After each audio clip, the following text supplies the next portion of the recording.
So we are going to call this regular meeting of the HERE Commission to order at 6:38 PM. And we'll start with the Pledge of Allegiance, which will be led by Commissioner Khan.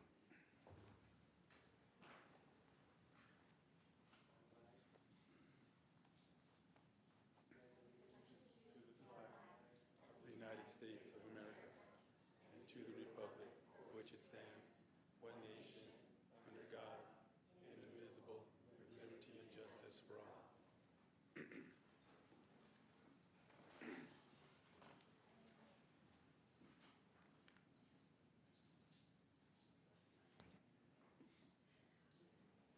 Adrian, if you could please call the roll. Commissioner Brenhog, Here. Commissioner Chavez Morris, Here. Commissioner Chen, Commissioner Herrera, Present. Commissioner Khan, Present. Vice Chair Godo, Here. and Chair Jennings Nunez. Here. We will now have some announcements from our staff liaison, Matthew Morales-Stevens. Tonight's meeting is live streamed on Cable Channel 3 and our online platforms. If you wish to address the HERE Commission during tonight's meeting, we request that you please complete a speaker's card and hand it to the clerk, Adrian Franquez. When speaking, please state your name for the record. If you wish to be added to the distribution list to receive HERE Commission agendas, please email your request to herecommission@sgch.org.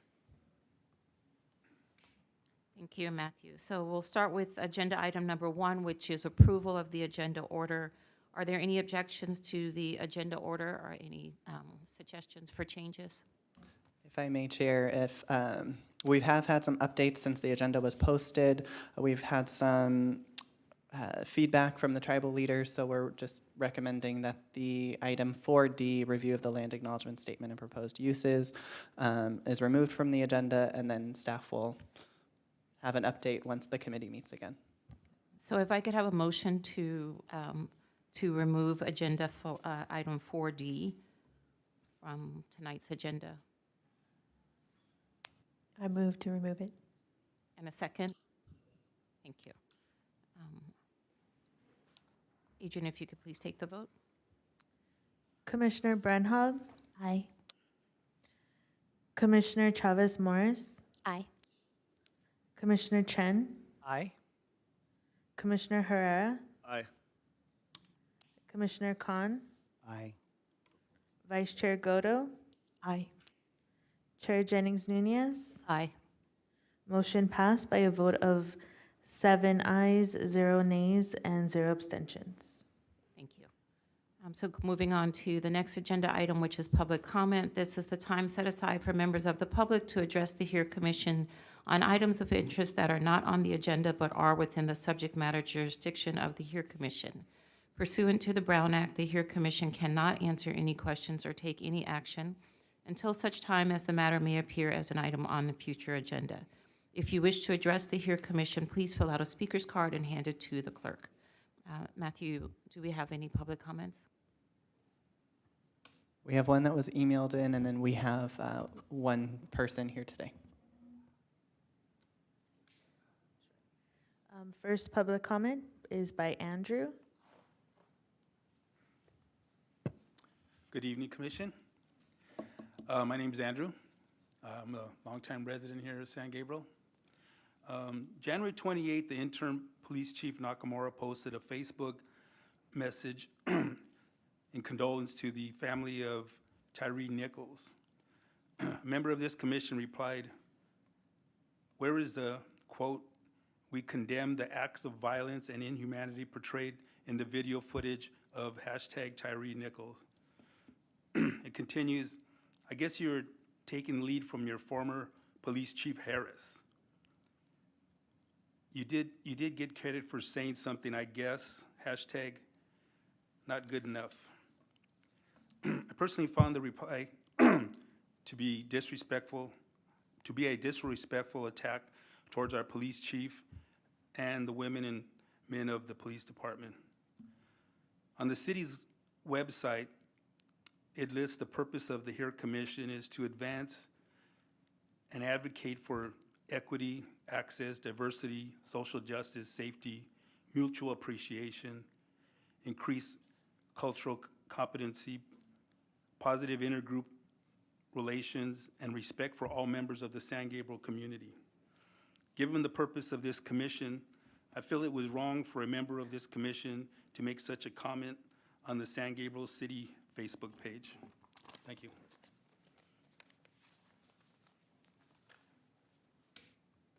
Okay. So the additional public comment is from Jackie Borja, and it reads as follows. Number 1, the layout of the Grapevine Guide with the full page of upcoming community events was great, although the use of the Scan Me QR code for public comments was a great idea. However, it didn't work for it as a sample Scan Me picture. Number 2, would love to see all the commissions listed in the future guides with a Scan Me that leads to each commission's page. Also, the HERE Commission and Historical Preservation Commission were missing from the guide calendar page. I would like to commend Chair Chastity Jennings Nunez on an amazing and fun-filled art exhibit event that she put together and hosted in honor and memory of her father, James N. Jennings, and in celebration of Black History Month. Using the Blossom Market Hall space and having it catered by one of the vendors was a special way by giving back to the community. Thank you, Jackie Borja. Thank you, Matthew. Moving on to item 3A, approval of minutes. Matthew, do we have any public comments on this action item? We do not. Thank you. So if there are no comments, then if I could have a motion to approve the minutes of January 24th, 2023. And I don't I know- move to approve. Thank you. So we have I second that. a move by Commissioner Herrera and second by Commissioner Khan. And then Matthew, do our new commissioners need to abstain, or are they able to vote? Correct. Since they weren't here, just go ahead and abstain when your name is called. Adrian, if you could please take the vote. Commissioner Brandhog, Aye. Commissioner Chavez Morris, Abstain. Commissioner Chen, Abstain? Commissioner Herrera, Aye. Commissioner Khan, Aye. Vice Chair Godo, Aye. Chair Jennings Nunez. Aye. Motion passed by a vote of 5 ayes, 0 nays, and 2 abstentions. Thank you. So moving on to our discussion items, discussion item 4A, which is our approved 2022 annual work plan. So the commission members will continue working on our approved 2022 annual work plan. Matthew, do we have any public comments on this discussion item? We do not. Thank you. Are there any updates that you would like to provide? Are there any questions from the commissioners on our 2022 work plan? I think it is provided in the meeting packet.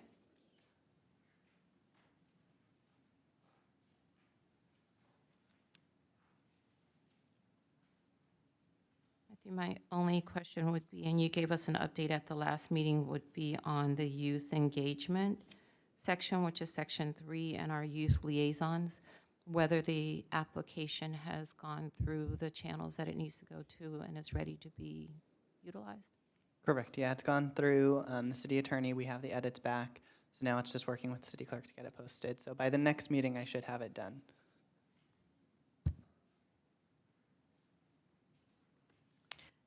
And Chair Jennings Nunez, what time period, maybe we could discuss tonight what time period we want to post that? And for the new commissioners, we have been working since day one on trying to get youth ambassadors aboard to young adults, about high school age. And we have just got the application approved, so we're going to post that. But I'd love to see, I don't know if it's possible to get somebody on board by our April meeting. What are your thoughts? Because we will have to interview as well. So I guess, are we going to do that at our next, or at a meeting, or call a special meeting for that? Sure. So from the staff perspective, we can definitely schedule a special meeting between now and the March meeting, or we can host it at the interviews at the March meeting. So in that way, you're appointing someone to start April 1st.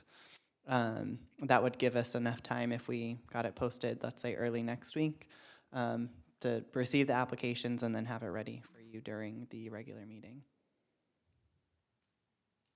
Depending on how long you also wanted it posted. So Yeah. typically I would say like 2 to 3 weeks, but if you're wanting like a month or month and a half, then of course that wouldn't be feasible.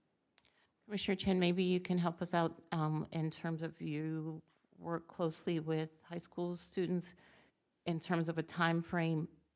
I don't know when spring break is, like when is a good time period for, if we gave them the month of March and asked them, I think the March meeting may be a little bit soon, but if we gave them the month of March to return applications with the plan to interview in April and have them start by our April meeting, do you think that would be reasonable, or do you think we could do something sooner than that?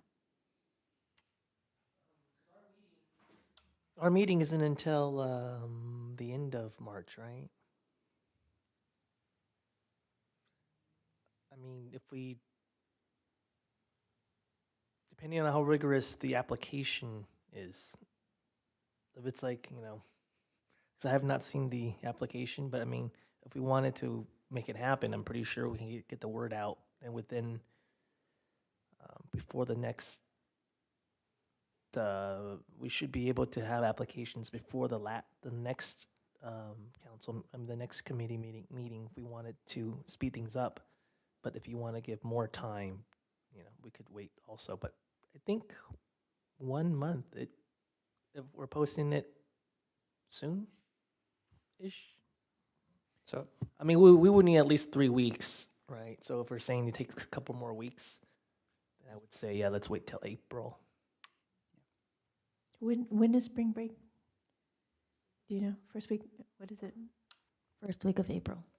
Yeah, and I just want to also bring to mind, I'm not sure if it's just spring break or do the students also have finals or, midterms or any type of studies that they have to devote themselves to?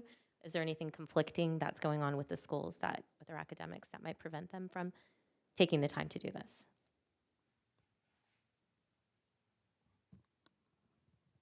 I do not know the final schedule off the top of my head, so Yeah. that specific issue, I do not know off the top of my head. But, I mean, Matthew, do you know, are you able to answer that question, how long it would take to I post? suspect he's Yeah. got that on his screen now. yeah, so the spring break for San Gabriel Unified runs from April 3rd through April 10th. And then if we post the application online with the city clerk's office early next week, that would give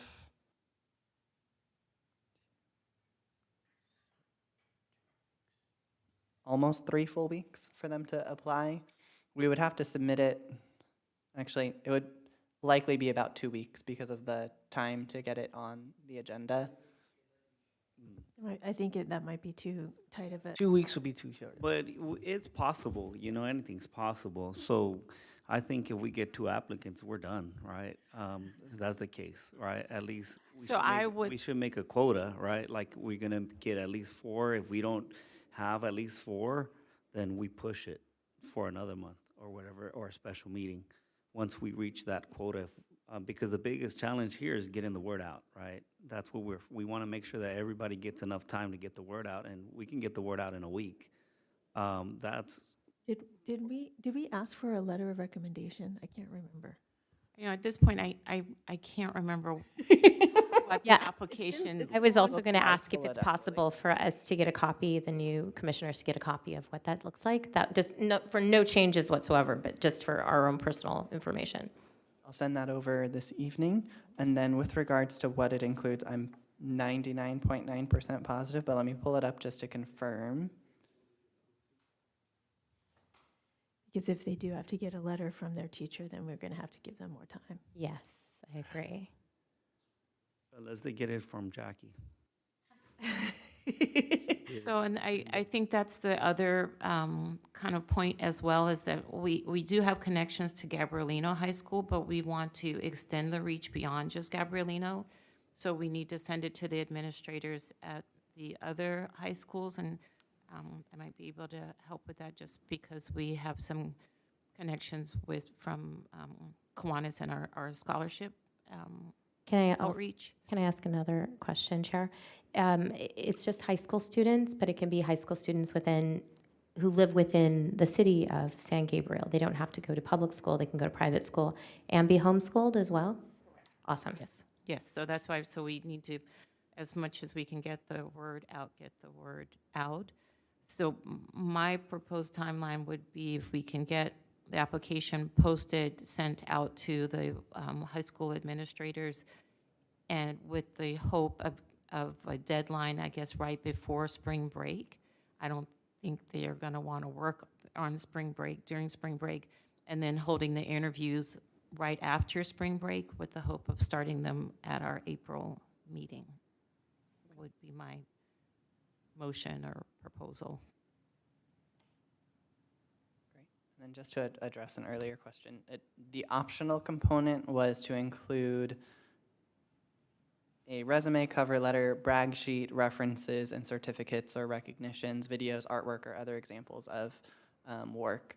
So that was the optional component of Optional. but there were about 7 open-ended questions that they needed to answer, as well as general, like, personal information, like name, address, contact information, things like that. And then, of course, just reading through the first page, which is just all of the requirements of the Youth Ambassador Program. Yeah. So I think given that it's an optional ad, I think your timeline should work. I agree. I think that makes a lot of sense, yes. I would propose that too. So are we looking for April? Mid-April sometime? Yeah. So our goal is to have them start with our April meeting, so we would hold a special meeting mid-April for the interviews, sometime the second week after their spring break, and our application deadline would then be, I don't know, April 1st? Sounds good. So would there be a minimum threshold that we need the applications or whatever, even if we get numbers? Commissioner Herrera suggested that we have a minimum number. I almost go with what you said at first, if we get 2. you know? It's just, my biggest concern is the outreach, right? If that's the factor. If we got only 2, I mean, that just satisfies the number there. But is it really, are we doing it justice, right? Do we need to go back and say, okay, we need more than that, right, to get the word out? But again, it could be just 2. If we get 2, then that's it. Or if we want to do a threshold of, I don't know, 5, just make up a number, 5, 10. I don't know if we will get that many people to be interested, but I think with at least 2, that's going to be at least a minimum threshold of 2 people, right? And, Yes.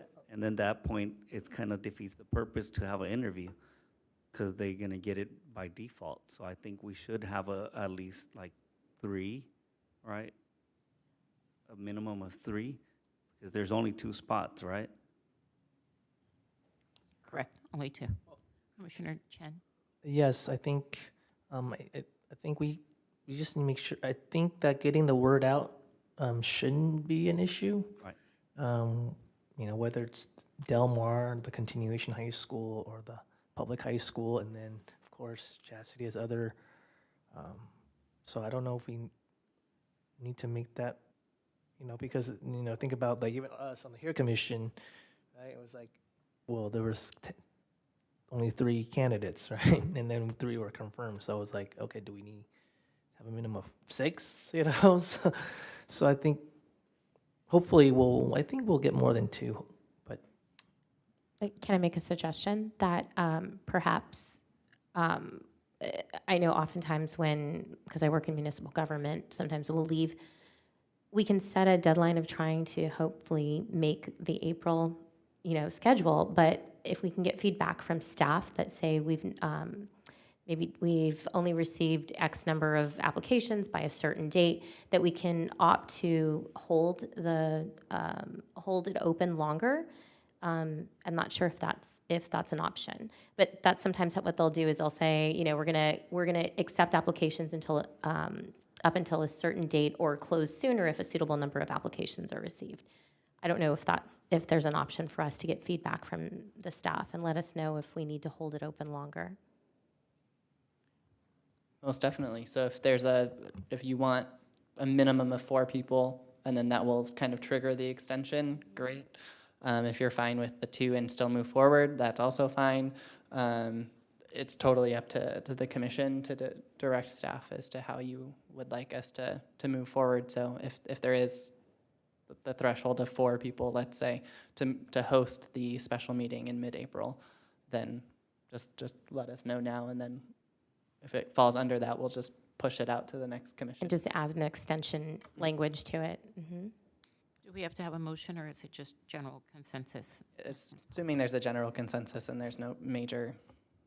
So what is everybody thinking? At least put in a cap, right? At least 4, I would say at least 3.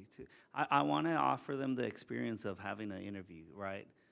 If it's just 2, we could still proceed with the interview, but it's kind of pointless because they're going to get it by default. I want to provide that platform where they come out here, they interview, and they go through the experience, right? Kind of like that build-up. If it's just 2, I mean, it defeats the purpose of them learning that interview process, which I think is really crucial for the youth to go through. So I would suggest at least 3 or more than that. I'm open to more than that, but at least we put a cap. And then, like our new commissioner was saying, Commissioner Chavez Morris, I agree that we should offer that extension, right? If we don't meet that threshold of a minimum of 4, I would say 4 just in case somebody doesn't show up, or even 5. We can open it up for an extension. Also, one more point. Can we review the requirements and make them easier so that we can have more candidates coming in? Because, you know, you got video from a high school student, it's The video is optional. It's yeah, optional. but at least, you know, when they look at the optional, they may think that, oh, yeah, I got to compete with others. I don't know, just a thought. Maybe we can just put language under the optionals of choose one of, Sure. you know, that if they would like to, they can choose one of these options, so that someone doesn't feel obligated to choose all of the options. But if we go back and make any other changes, I think it may have to go through the process. Yeah, it would trigger, it would be unfair, so, yeah. So what I'm hearing in terms of a consensus is that we are going to distribute promote the application on the website. We're going to send it out to the local high school administrators. April 1st will be the deadline, but we do have a requirement of at least 4 applications. And if we don't have those 4 applications by April 1st, we're going to extend the deadline to April 15th. I'm just making a random date at this point. If we do receive the 4 applications by April 1st, then the plan would be to have interviews mid-April, and the sitting new commissioners for Ambassador. April meeting. Yeah, ambassadors. Ambassadors, thank you. I was losing the word. That sounds good. Yay. Thank you. So now we're moving on to our next discussion item, unless are there any other questions about our 2022 annual work plan? I should clarify, it's the 4 is the minimum, correct? Yes. Okay, perfect, So we thank you. need to make a motion for this or no? No, that's okay, thank you. Oh, and is this going to move to the 2023 work plan, or are we going to still be talking about it as the 2022 ongoing? I would recommend that you add it on to the 2023 work plan. I'm sorry, is there any way that the new commissioners could also kind of receive, like, I love the, all the information about, you know, within the plan itself, but if there's some way that we can just get like a breakdown of like what's been completed to date, this way we know kind of what's outstanding. Sure. That would be helpful, thank you. Excellent. So going on to 4B, which is our 2023 Mental Wellness Expo planning. So just as background, maybe Commissioner Brenhall, can you give a brief synopsis of what our Mental Wellness Expo was last year? Okay, thank you, Chair Jennings Nunez. Last year was our first annual Mental Wellness Expo. We had it in September, I think mid-September, and we in the surveys that we put out, have seen a lot of feedback saying that mental health is something that's really important to the community. And we've been seeing also, you know, as people who have been involved in the school system, just a lot of need for mental wellness resources for the youth, and, you know, across all the ages. So we created a event, and we had, I don't know how many, like 13 or 14 exhibitors that were pretty interactive. We had the LA Department of Mental Health do workshops in 3 different languages. So we did English, Spanish, and Mandarin. And we had some yoga and sound bath opportunities. And yeah, I think it was a really successful event. So we're starting to plan early this year because it was a little rushed in the planning last year. So we're hoping that, you know, by setting aside some time at each meeting, that we can get some of the planning started before I think it's October 1st this year. Thank you, Commissioner Brinha. I did just miss something. So commissioner members, so we're going to begin planning our 2023 Mental Wellness Expo. As Commissioner Brinha said, we decided on April 1st, that's a Sunday. October, I'm still in April. October 1st, which is a Sunday. Matthew, do we have any public comments on this item? We do not. Thank you. So we can proceed with the discussion. Commissioner, or Vice Chair Goto? Yes, we briefly kind of mentioned in our last meeting about how we could more easily plan for this event. We had a subcommittee that worked on it. However, because of the Brown Act, only 3 people are allowed to meet at a time unless you have to call a special meeting. So in order to not have all of the responsibilities fall on our staff and our lead event commissioner, we are hoping to have all of the commission work on the event and everyone sort of take responsibility for one area that they will be in charge of, and then we will sort of use these meetings as our planning time to get updates and make sure that we're on track. So I handed out to all of the commissioners kind of a draft of some potential areas for each of the commissioners to take on as their role. And Matthew, I'll send it to you as well. But there's 7 main areas for 7 of us. The raffle lead, the volunteer lead, the marketing lead, the outreach lead, the exhibitors lead, the workshop lead, and the activities lead. So there's a sort of a little job description or roles and responsibilities. And then there are some things that we'll need to figure out together that are sort of unassigned responsibilities. But I think in speaking with our chair, I think our number one goal, hopefully for tonight, is to set the budget, because we sort of kind of got money at the last minute, and there was definitely some process challenges in using that money. So I think maybe we can discuss that first and try to get a feel for what expenses we want to commit to and what we might need. And then maybe if everyone can kind of look over this and see if anything stands out to them in terms of what they might want to take on, maybe we can move on from there. One of the things I know we discussed at the last meeting in terms of the budget, and last year we were able to get, through our chair and our staff, we were able to get a small grant for $2,000. So that was our budget for our expenses, and we're hoping to be able to apply for that money again. And I know that Commissioner Herrera was interested in doing a street banner, which is pretty pricey. I don't know if the schedules are already set for that, But one thing I wanted to propose that we think about is perhaps using some of that money for translation equipment so that we could do a simultaneous translation. We had separate workshops last year for each of the languages, but if we were able to combine the topics, we'd get a larger audience for each of the workshops, and we'd be able to host some different topics and perhaps bring in some resources for different groups. And I'm thinking specifically for some of our seniors. You know, we could maybe have something on social isolation. A lot of them were kind of around students and parents just because of the pandemic and sort of the immediate concerns around that.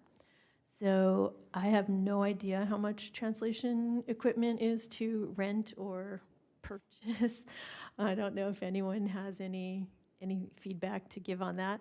So my question to staff is, does the city have an existing contract for those types of services? We do not currently. We do written translation, but not verbal translation. Gotcha. I know I would ask you to hold that thought also for our 2023 work plan, because we're going to revisit that as a possible recommendation in our 2023 work plan. Just concerning the budget, and so that our two new commissioners are aware. So we develop our work plan, and then that goes to the city council for review and approval. So included in that this year, we're going to have some budget requests, I guess. And hopefully they will be reviewed and some of it may be approved, but none of this is a 100%. That's for all of us, but we can certainly make a request. So we'll start with that. So in order for us to determine the budget size, we need to see how much we get free from the city. That includes the tablecloths, the tents, the rest of the stuff. And then what else do we need to do in activities? And that will probably determine, after that we can determine the cost. I think the bulk of our budget last year came from our, not entertainment, our, yes, you can say entertainment, our instructors was the bulk of the budget, and promotional material, and it would have been, probably a large portion would have been the street banner. So if this year we really want to work to get the street banner, I think the estimate was around $800. With the increase of all the pricing, you're probably looking somewhere around $1,200 by now. Okay. And so one thought with that would be, if we do the street banner and we are committed to this event each year, is maybe making it somewhat timeless, you know, that it's always going to be the first Sunday of October or that kind of thing, so we can reuse the banner if we're going to go through that expense of having one. That's something to discuss. But I think certainly at least a budget of $2,000 would be necessary to do just what we did last year. I know what you're saying, Commissioner Khan, in terms of it would be nice if we had something itemized so that we could have a better idea. I just, the city council is going to be discussing the budget in April. So I would say whatever information we're going to need are itemized items that we're going to come back to, maybe with the next meeting with more information. The next meeting would be it. If we're going to request something, we need to get it in soon. And we're hoping to get our work plan actually finalized so that we could get it to them for a meeting in March as well. So I don't know if we just might want to pick a budget and work within it, as opposed to really being able to itemize things today and come up with a very specific budget. Commissioner Chavez, did you have? Sorry, I'm just thinking. Okay. I just have a quick comment. So was 2,000 how much we spent last year? Is that my correct understanding, or? There was a $2,000 grant awarded from the San Gabriel Community Foundation. And then of that, about, trying to think, like 1,500 was actually spent. So there is money remaining from the grant funds. But that wasn't a street banner or anything like that. So there was minimal marketing materials, and then the remainder went to the demonstrations that were provided during the expo. And so I can provide the breakdown that was provided at previous meetings if you want to take a look at that. But my recommendation would be that the commission, if nothing else gets finalized today for the Mental Wellness Expo, but kind of a flat amount that is being requested, because staff is already working on the budget. So yes, it goes to council in later on down the road, but we have to submit our recommendations off to the finance department so we can have that discussion with Mark and then city council. I have another question. Did we have any corporate sponsors? We do have some major medical providers in the area, and I think it would be worthwhile to maybe reach out to them to see if they might be willing to help sponsor the event. Yeah, we put it together in 3 months, so no time for Kudos to the sponsorships. commission for what they did. Yes, indeed, kudos. No, but I think that is the idea that Vice Chair Goto and Commissioner Bernhard are getting at this year, because we are starting so far ahead. The suggestion was made to try to get corporate sponsors, and Commissioner Herrera did a really great job with getting donations for raffle items. So I think there might be an interest, especially now that the community knows what the event is about, that there may be 1 or 2 local businesses or, as you mentioned, healthcare entities that would be interested in sponsoring. So we might need to create some kind of sponsorship level. We are, I think, restricted in the way that we can promote those sponsors as a city government commission, but that doesn't mean that we can't seek them out. So question for Matthew, from your experience from an event like this, how much is normally budgeted? So you may not like my answer. Are you referring to the budget for the event or for sponsorships? In general, for these events, this type of event. So we have events that range anywhere from like $1,350, so $1,350 to $10,000. Our Surf's Up event has an event budget of somewhere around the $7,000 or $8,000 mark, and that brings in a few thousand people. So something like this would be closer to 1,000 if it's in alignment with our other events. And the event's growing, right? We had it for first time, and it was a huge success. Commissioner Brenhag, you had a proposal. There was more to this package that you had to offer, right? I think the package with the activities, there were about 4,000 at least, right? For all the activities. Do you recall what other, I hate to put you on the spot, but do you recall what other activities besides the one that they offered? You're talking about the people that did the sound bath? The big thing was that offering kind of a full band to have like a kind of interactive like dance component as well, and music, throughout the time. So that was like the main part, because you would pay for additional people. And do you happen to recall what was the dollar amount on that? I don't.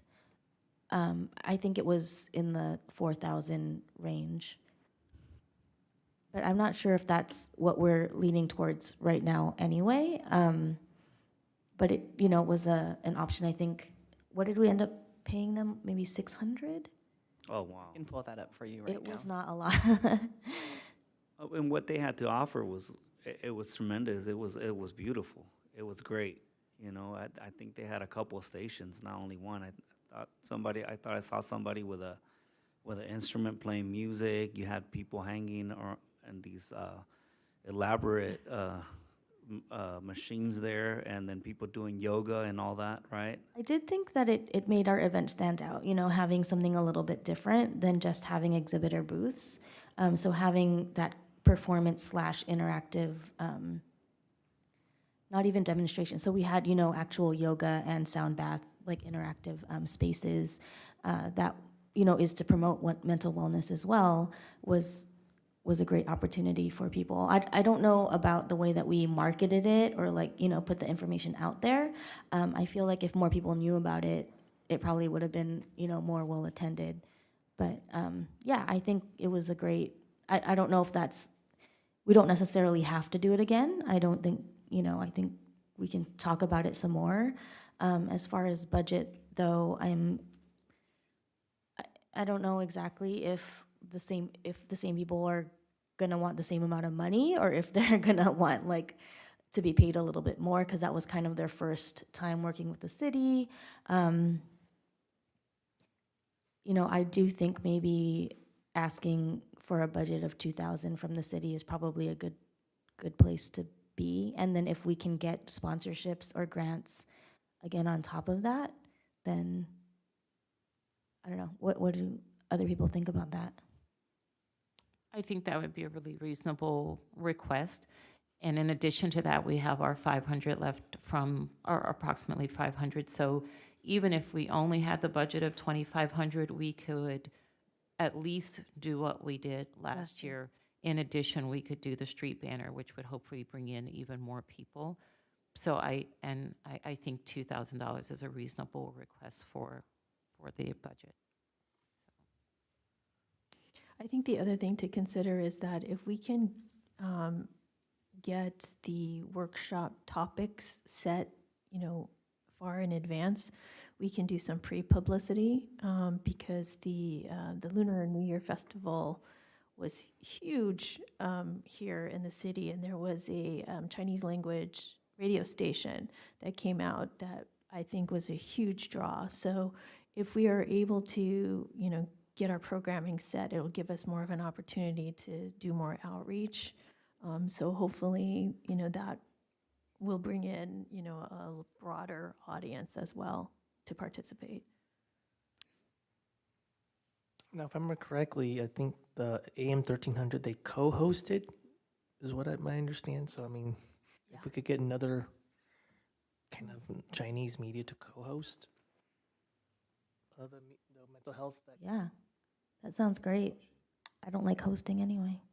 Sorry.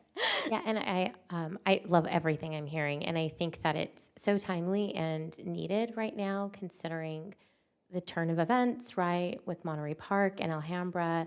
A lot of the folks from this community and adjacent communities were impacted by violence, and so I think that we need to kind of, think about how we can support that community, specifically elderly community from, folks who are Asian, and maybe even reach out to like Compassion SGV, because they've done some wonderful work around this in, with Monterey Park and Alhambra. And so perhaps we can, look to them for some ideas and thought partnership. Great. So in terms of the work that Commissioner or Vice Chair Goto did, which is really great. Thank you for organizing this. I don't know if anybody feels prepared tonight to kind of put their name behind one of these leads. Shocker. Chair Chavez Morris. Commissioner Chavez Morris. Will take marketing lead. Yes. And I'll take raffle lead and volunteer lead, and I'll work with our former commissioner with the volunteers. So I would say, George, there are 7 here, so as not to overdo it. And just because you are the lead for one doesn't mean that you won't have a part in another.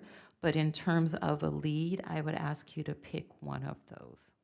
Okay, well, then you can sign me up for a volunteer lead, and I will offer my support for a raffle lead. Not lead, but just support. I'd be most interested in the outreach lead.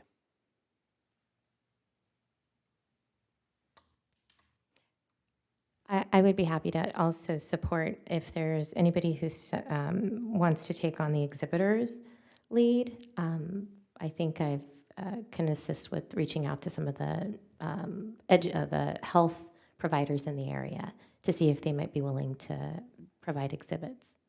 Should we also have something about like sponsorships or budgets, like add another category or no? I kind of had budgeting and down at the unassigned responsibilities that I think we all probably need to talk about, but maybe the sponsorships, And grant application, maybe. yeah, definitely. We can add sponsorships to sort of what everyone is doing unless it falls within a particular area. We can add that up to the exhibitors lead. Added to which, Commissioner Khan? Exhibitors. lead. Exhibitors? And then just, I hate to go backwards, but Commissioner Chavez Morris, if you, Matthew also has a list of the exhibitors that we had, just to consider them as well. I think you probably have the contact information for them too.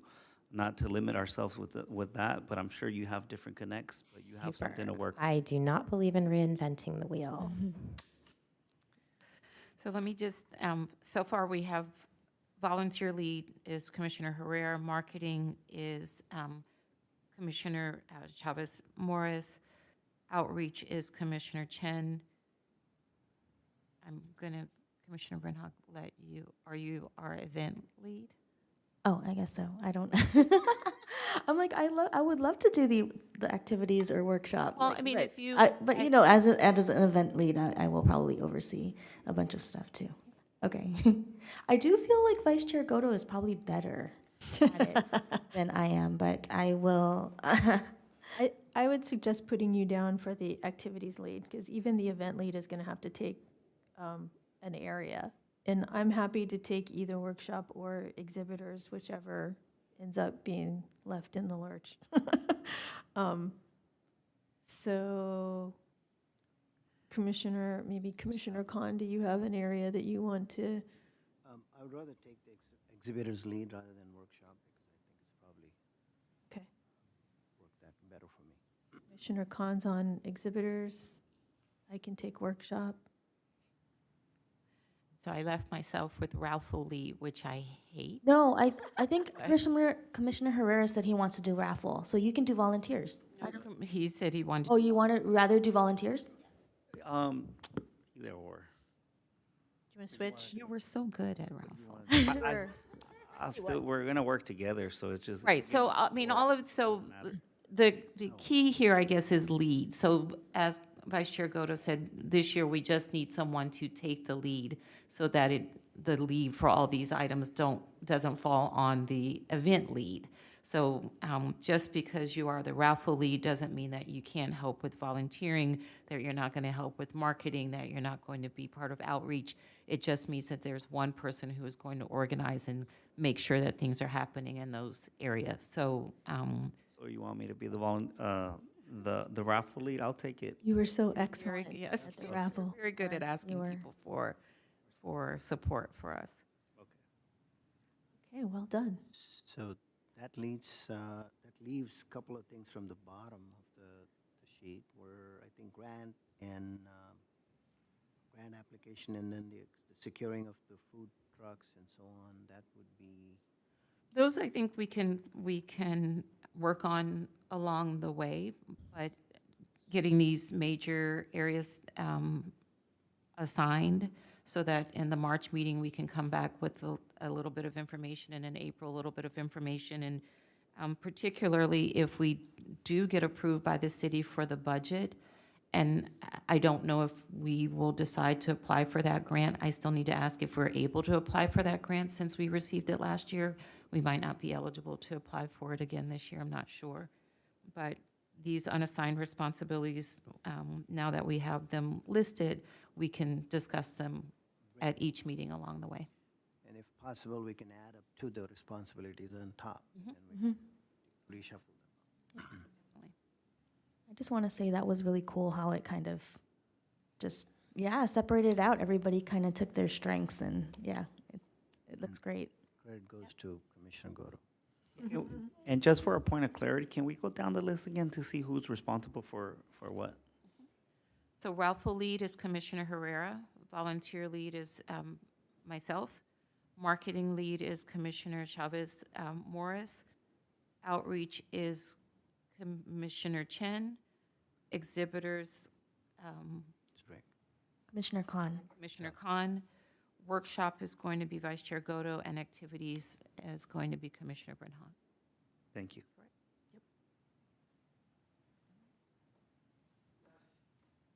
Now I see the elected officials. Are we looking like all levels of government? Like, I don't know. I'm actually happy to take that on along with the marketing, because that kind of is all in one. And with my job, I normally reach out to elected officials too, so I can help with that. Great. And last year was mostly our local officials, so certainly our local city council, and then we also had Representative Mike Fung was there. I think we contacted Judy Chu's office, Representative Judy Chu, so it's the usual suspects who Right. show up to Hilda- the local. State and Supervisor Hilda federal. Solis, Senator Susan Rubio. Yep, county supervisors, yep. We do want it to be pretty short, though, so if we can, I know this last year, that was a little bit of a challenge with city government, just, having a lot to say, which is, but if we can try to figure out how to get that to be nice and short and sweet. 2-minute time limit. Okay, thank you. Chair Godo or Commissioner Bernhardt, do you have anything else that you would like to discuss for our Mental Wellness Expo for tonight? I think that was a good start. Thanks, everybody.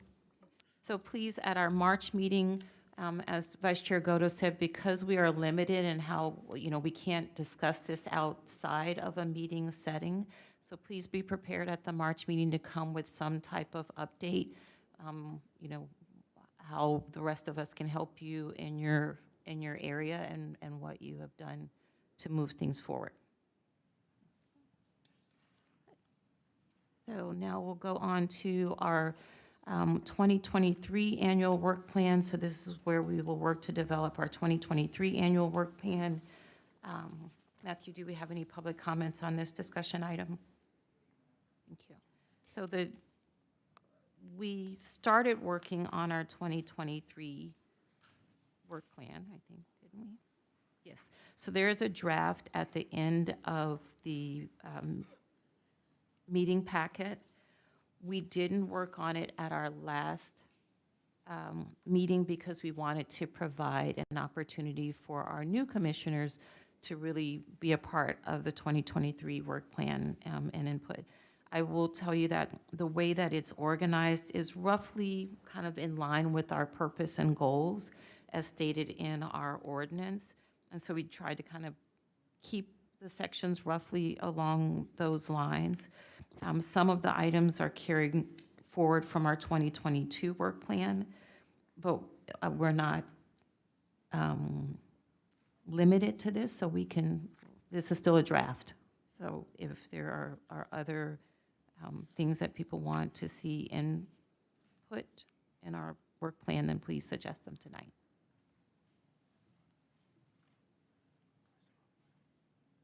And we often just go down the row and pick on people. So Commissioner Khan, do you have Not yet. any input? Okay. Does anybody like to start with any input or any questions about the 2023 work plan or revisions, clarifications?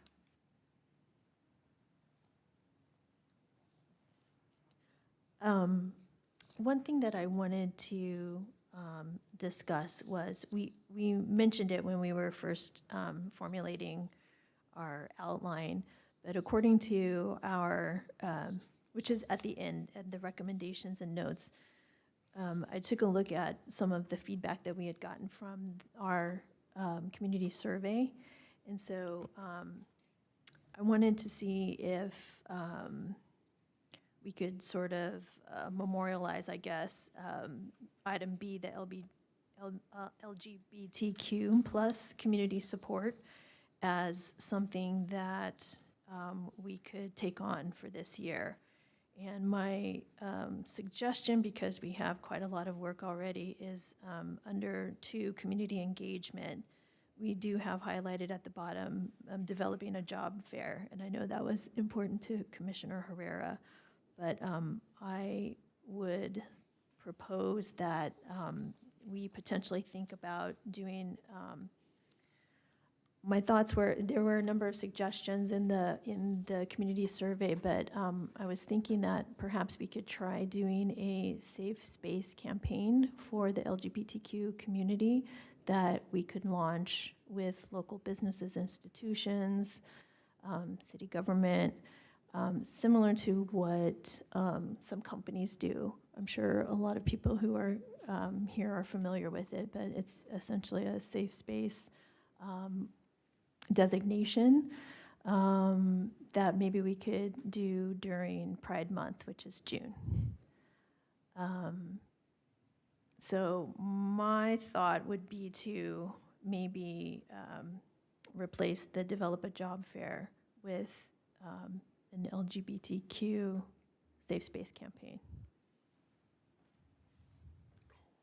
I think that would be a little bit more doable than a parade. There were some suggestions that we do a pride parade, but you know, if you think that's too much to take on, then maybe we talk about possibly organizing a delegation to go to one of the other larger pride parades that are already pretty well known in the area. Long Beach has a big pride, and Los Angeles has a big pride parade.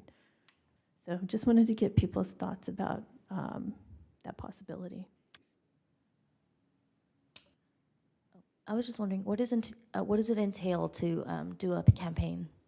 So at the company where I worked, the HR department and the business resource group put together a campaign where you could post a little postcard or have a little sticker or something in your space that essentially named it a safe space, which meant that people were welcome to bring their full authentic selves and not to work and not be afraid of any consequences. So I was thinking if we could do something like that for businesses, to have a little postcard or even a little decal that they could post at their register or in their window.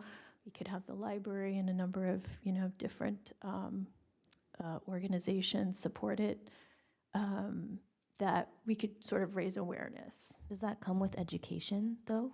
Yes.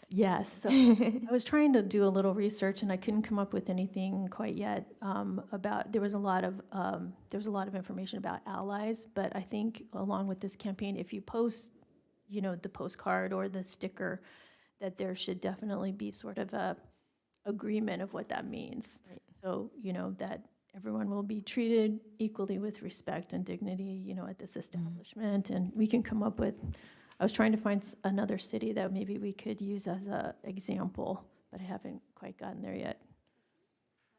South Pasadena, I think, I know that I've recently been in a local city and saw signage in their window, and I want to say it was South Pasadena. If not, it was Whittier, maybe. Yeah. I also just got back from Durham, North Carolina, and I actually do believe that they might have an organized program for the businesses. I think it might actually originate out of like the Chamber of Commerce. So that might be interesting. The other thing I would also encourage us to do, if we do that, is also, because I have a sticker outside my window in my office, look to see what we might be able to do to also provide those stickers for staff here, so that as folks come up to either the community windows or to internally within the offices to meet with staff, that they can best identify themselves as allies in safe space.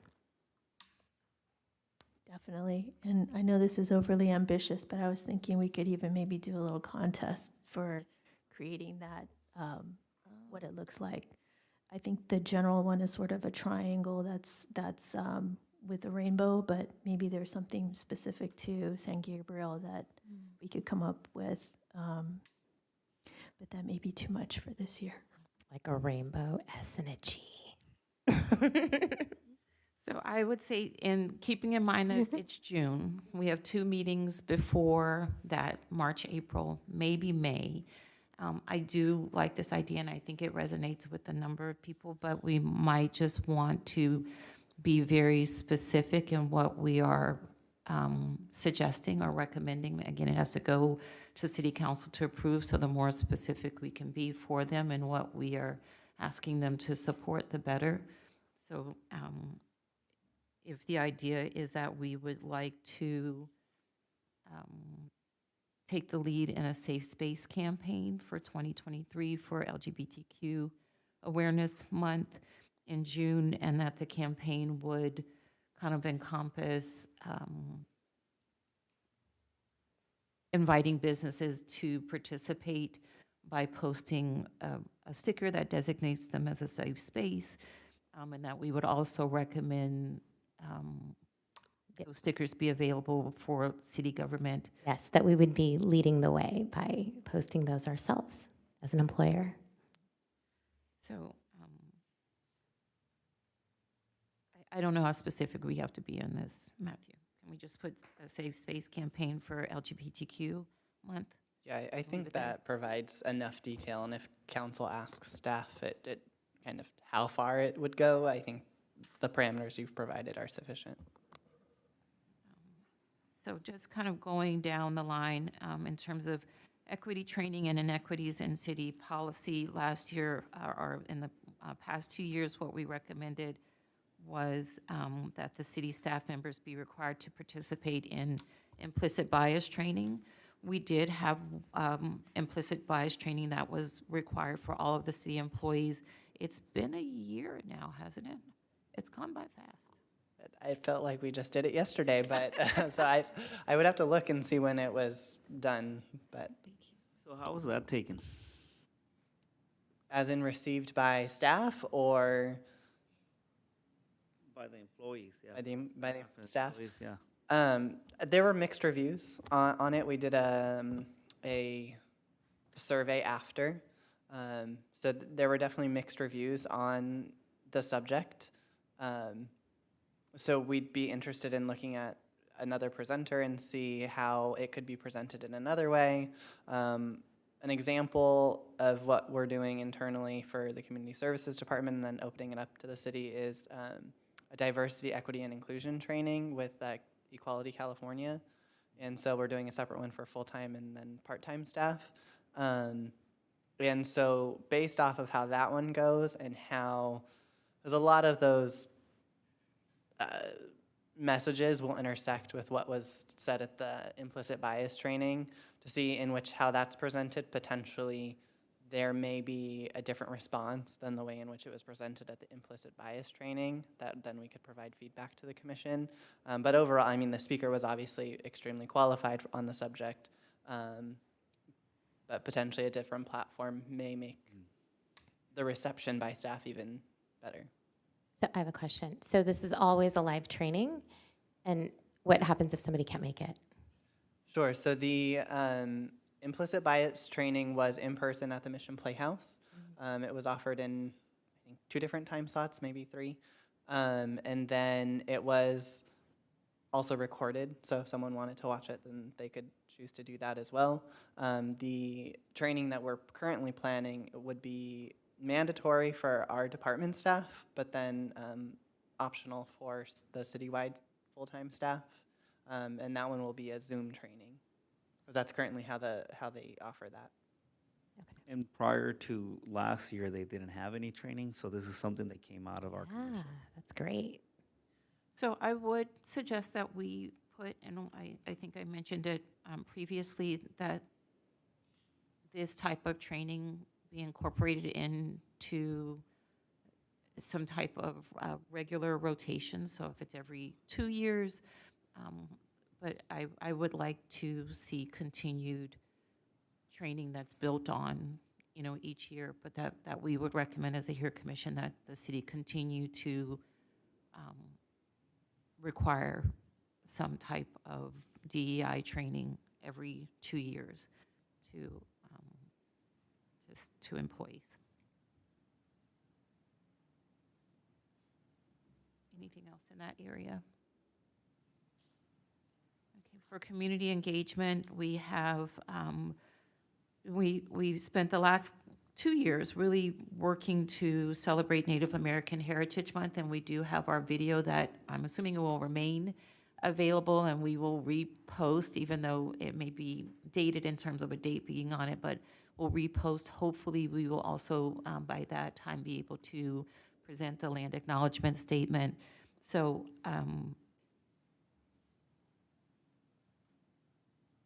I think we are going to be working on the Safe Space campaign for LGBTQ month.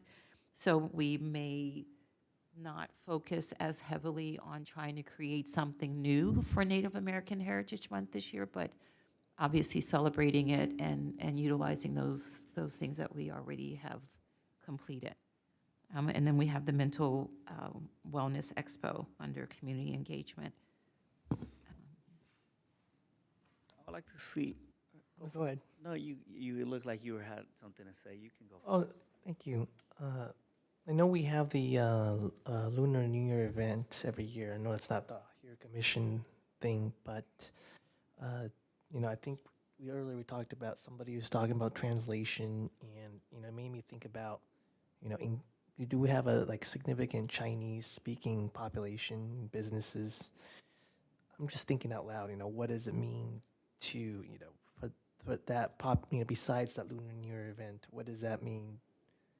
And I saw later on about how many clicks we're getting for the translations, and it was just something that just in the back of my mind, because I do frequent many Chinese businesses in the city, and many of them don't even know, some of them feel discriminated against, or they don't know how to access it, they don't know how to engage. So I don't know what facilitating that would be, but it was just a thought that I had. And George, or Commissioner Herrera in just a moment, but I'd ask Commissioner Chavez Morris not to lose her train of thought about translation and access.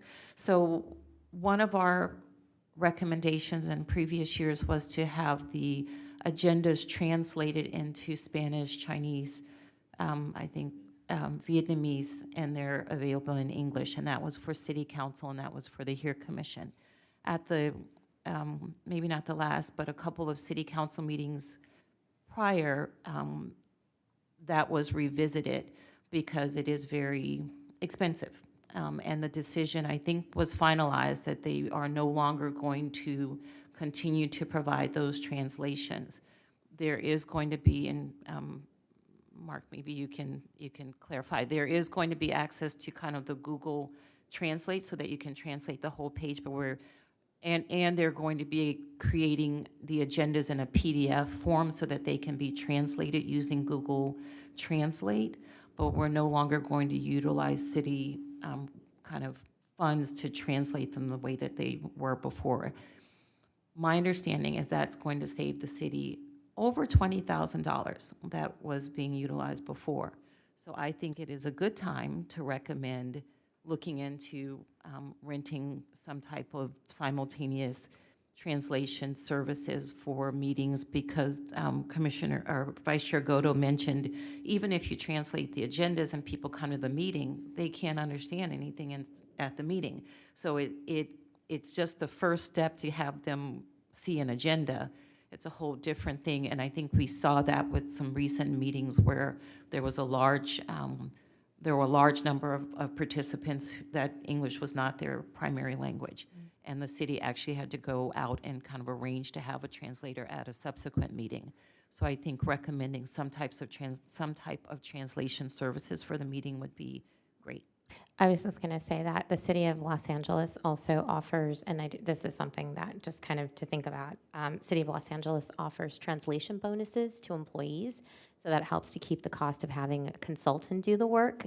It keeps the cost down. And the employees just have to test either as being proficient as both in writing and in verbal. So that might be something to consider in the future as an option. As a note for the commission, the city does offer an additional pay, a stipend, I'm sure that's not the official term, to individual staff members who have an additional language. For example, we just hired an employee, so they'll be, who speaks Mandarin. She actually speaks quite a few different languages, but that happens to be the one that, of course, the most helpful to our office. So she'll be going through the testing, and then if she passes, then that will go to, through the approval process for that additional monthly stipend. Does that bonus also include written translations, or is it just verbal? They assist with a verbal and written translation. There you go. Just real quick comment. So I think, Thank you. and please feel free to correct me if you, and I know there's a lot of room for disagreement here. I know that, even the community engagement, right? I think it's even before that. It's like, yes, you have the agenda is in Chinese, but it's like, why would a Chinese speaking person, they don't even feel like, they don't even know, they don't even, what is a city commission, what is a city council, what does it do for me? So it's even before, it's even before that, I think, for the majority of businesses or Chinese speaking residents, I would say, perhaps. That would be outreach. That would be where we need to have some kind of boots on the ground and knocking on doors and letting them know what we offer. But that's a big challenge to do. But absolutely. Well, perhaps we can consider talking to Chamber of Commerce and see if they might be able to, give us some time to maybe during their meetings to invite folks to participate in, council meetings and the HEAR Commission, so that they, or at least direct them, folks, provide some type of information in a bulletin that goes out to them about their ability to participate in the civic process. Going back to kind of what Matt had said about the ability for the staff member to do written and verbal translation, it might be worthwhile to kind of go through that process of using the Google translation and just make sure that for accuracy, it actually is translating properly, and perhaps a staff member can be provided, time to be able to work on that, just to review it and make sure that it's posting properly. Because I do know that sometimes Google Translate, as awesome as it is, sometimes won't always get it right. Right, and just to piggyback on that, I know for a period, my wife is Chinese, so she reads the Chinese translation parts. And for a prolonged period of time, it's at San Gabriel, a city with a mission, or it was translating like mission into not the right type of mission. The mission has like a purpose or this and that, but our mission is because of the mission that we have here. So to clear up all those bugs, just to reinforce what you're saying, that's really important.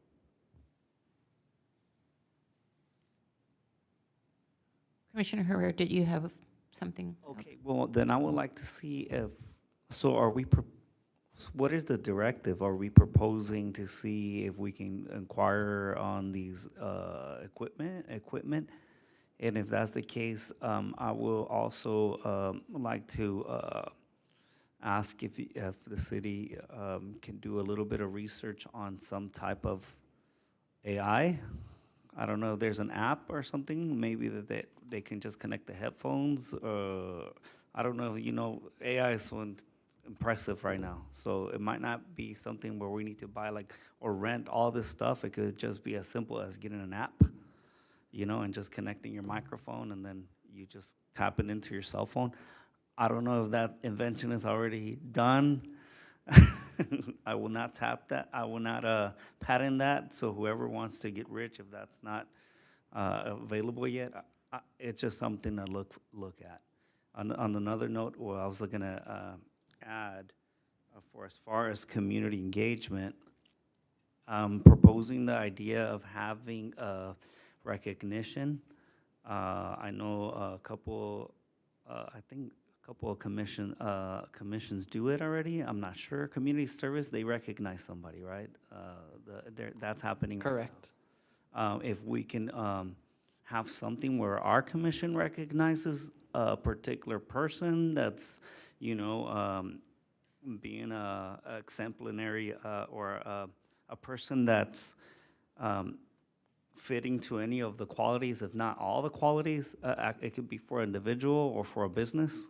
I think it will be a good way to engage our community. So I think I would like to propose that, if we can add that. I don't know what the commission thinks on that. Any thoughts?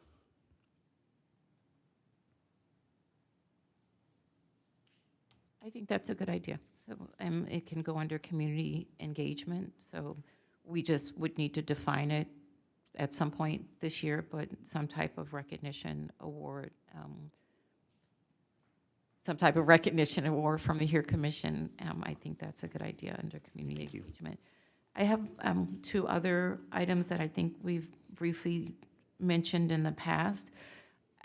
If the city is considering doing any other large events, that a consideration be made to kind of a multicultural event, something that would celebrate all of the different ethnicities and cultures, the LGBTQ community. And I think I mentioned it once before that maybe the city could consider doing it on the city's birth date, I think is in April, so it wouldn't be for this year, but that could go on our 2023 work plan. And my understanding is once upon a time, there used to be a city celebration for the birthday, and so that we return to that, but instead of just making it a birthday celebration, that we celebrate kind of the cultures of San Gabriel. My other suggestion, and this might go under our data collection, or I'm not sure where, but we are in search of a new chief of police.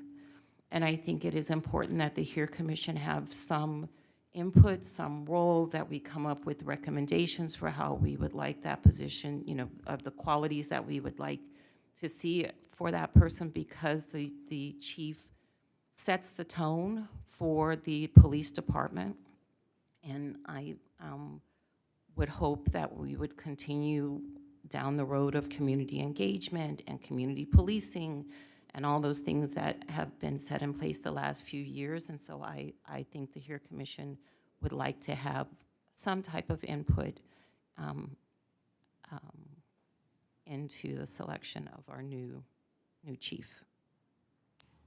Maybe that could go under partnerships, because that also reminded me that when we had the presentation about the street naming, that we had requested that the city council bring the HERE Commission as well as the historical preservation into that process, or at least be able to weigh in. So I'm not sure if we're talking about external partnerships or if that could be part of internal city partnerships as well, but maybe that's the area to add those 2 things.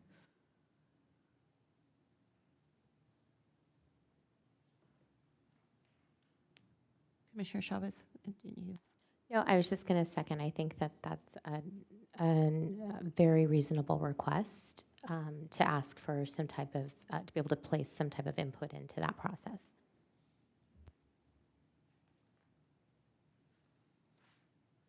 Are there any other suggestions for our work plan?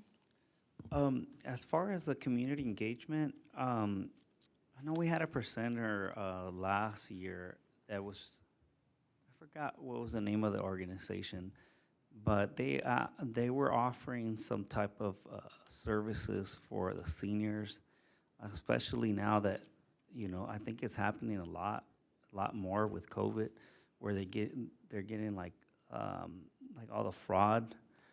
Maybe putting in a workshop, at least one, for the senior citizens so they can become a little bit more aware when we're talking in regards to the telephone schemes. Yeah, I think that it might be good to maybe talk with maybe the police department if they have any interest in possibly taking that on, because usually, as somebody who works for a utility, oftentimes it's utilities that are used as that mechanism to try to ploy people into giving money to them because they threaten to turn off their utilities, right? And so very urgently, people will send funds. So it might be worthwhile to maybe see if the police department has got anything planned to work with both SoCal Gas and Edison. And I think we have a couple of water providers in the area as well. I've actually received calls myself and promptly hung up, so I know that they're still out there. Yeah. That would be interesting to have some kind of collaboration like that, and with including the HERE Commission too. I was just going to add to your idea of the multicultural event celebrating diversity, that we can even bring, in addition to the cultures and, LGBT, sexual orientation, different kinds of diversity, even faith communities, with, just given my background as, as a pastor, that's another element we can incorporate. Different, different, because the faiths also, faith and culture is also very much connected as well. So that's another thought that I had as you shared. I think highlighting kind of the whole spectrum of diversity would be great. So in terms of speakers, George, we'll put that one down certainly as a specific recommendation, but we'll continue just our 2C, which is just our speakers and educational programs. And for our new commissioners, usually are for, I'd say, at least 2/3 of our meetings last year. We would open the meeting with like a 15, 20-minute presentation from an invited guest on a different area. And so we had the Sierra Club, and we had a disability advocate, we had a housing advocate, lots of we had ICNA Relief, the Islamic Community Relief Program, they were here. So we'll continue that this year, or that's our recommendation. Should we share some of those if Matthew wants to reach out also for future meetings now, or is that? Okay. So I think, with the campaign that we're wanting to do for Pride Month, I do think that we should have a speaker from an LGBTQ plus group. So if that can be a priority for this year. And I think we also talked about, environmental impact and climate change. If we can have a speaker come on, I think, practical things that, we can do as a community, easily accessible steps if there's something. And I'll look into this as well, but I think that's something that I want to see. Sorry, what was the topic? Like climate change and environmental health.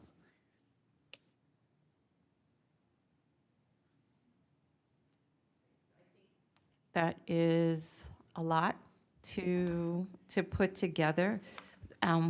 What would happen after this, and you'll still have time to put your thoughts in, but Matthew will go back and kind of put all of this together and then come back to our next meeting for us to truly finalize the work plan, and then from there it will go to City Council. So in reality, it's going to be April before hopefully we have a reviewed and approved work plan, which doesn't mean that we can't continue to work along the way, but it will be, because we're not going to have a final work plan to submit tonight. Just a couple questions, if I may. So the Develop Job Fair would be replaced with the Safe Space campaign, correct? And then the collection of data for the youth community as my understanding has been done by the community engagement. So we kind of did it all at once. The commission did it all at once. And then we've done the events on the website, but I think the goal was to have the HERE Commission wanted kind of a listing of outside events that might be of interest. Is that correct? It was under 4A. I don't know if that's still something that the commission wanted to move forward with, or ex-nay that. I think we took a step back from outside events, but we did want to include resources that were discussed by our speakers or brought up by other commissioners. So we may still want to figure out how to categorize those, but I do think became problematic to list outside events, particularly because the website is a repository and not being used to promote things. So we'll replace 4A with resources on website and go from there. And then 5A kind of is, that recommendation has already been made, so then it'll just be replaced with some of the other recommendations potentially, but I don't think that there's anything that falls under accessibility, but will be removed. We're putting under accessibility our recommendation to evaluate possible simultaneous translation services during meetings, as well as having specific time set aside for those designated translators within the city staff to review kind of the Google, if Google Translate is going to be the primary way that that non-English speaking people access the website, to just have a specific time set aside to review that periodically. Perfect, yeah. Is that correct? Keep going. Um, Actually, Excuse me. thank you very much for the two new commissioners. I'm Mark Lazaretto. I'm the city manager. Nice to meet both of you and welcome aboard. I appreciate all the work that you're doing. I wanted to stand up because I wanted to dovetail off of something that Chair Jennings Nunez just said, which right before Matthew started recapping, which is the timing for the work plan. And my concern with the timing for the work plan, and going back specifically to the input on the police chief item, is that by the time this gets wrapped up and summarized and then brought back to the commission for approval and then brought back to the council for consideration and then you all start work, I'm going to be very far down the road on that city recruitment for the police chief. And so I'm wondering if there's some other way that this commission can provide input to me on that police chief recruitment. I do believe that we're all on the same page. I believe I know at least the values and the ideals that most, if not all of you have. Obviously, not having worked with the two new commissioners yet, but I think I do have a reasonable idea of what you're all looking for. And my goal is to build on the great work we've done in the past 5 years with our police department and certainly not go backwards even an inch, and to continue moving forward. So long story short, I don't think that putting that on as a work plan item is going to get you what you're trying to get. So is there some other way that you can summarize to me what kinds of qualities and ideals you're looking for in that position? I would love to compare that with the notes of what I'm looking for and then use that as I go through that recruitment process.